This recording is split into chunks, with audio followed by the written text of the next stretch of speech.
வணக்கம். RK electrical இளஞ்சி. நம்ம இன்னைக்கு இந்த வீடியோவில் கெப்பாசிட்டர்ஸை பற்றி பார்க்க போகிறோம். நம்ம வீட்டில் பயன்படுத்துகிற அத்தனை எலக்ட்ரிக்கல் உபகரணங்கள்லையுமே கெப்பாசிட்டர்ஸ் இருக்குது. அந்த கெப்பாசிட்டர் போயிடுச்சுன்னா ஃபேன் வந்து ஸ்லோவாக ஓடும். வாட்டர் பம்பில் கெப்பாசிட்டர் பார்த்தீங்கன்னா தண்ணி ஸ்லோவாக வரும். நம்ம வீடுகளில் பயன்படுத்துகிற water pump, fridge, AC, washing machine எல்லாத்துலேயுமே வந்து கெப்பாசிட்டர்ஸ் இருக்குது. கெப்பாசிட்டர் போச்சுனாலே இப்போ எல்லா மோட்டார்ஸும் வந்து ஸ்லோவாக ஓட ஆரம்பிச்சிடும். நம்ம கடையில் எல்லா டைப் ஆஃப் கெப்பாசிட்டருமே அவைலபிளாக இருக்குது.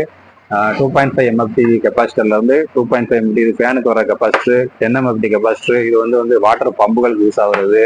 இது வந்து 72 MFT கெப்பாசிட்டர், இது வந்து சப்மர்சிபிள் பம்புகளுக்கு யூஸ் பண்ணுறது. 20, 40 இந்த மாதிரி கெப்பாசிட்டர், 40, 80, 60, 100, 120 இந்த மாதிரி சொல்லுவாங்க. இதெல்லாம் வந்து கம்ப்ரஸர் மோட்டருக்கு பயன்படுத்துறது. ஏசிகளுக்குள்ள கெப்பாசிட்டர் 50 MFT ஏசி கெப்பாசிட்டர் நம்ம கடையில் அவைலபிள் இருக்குது. கெப்பாசிட்டர்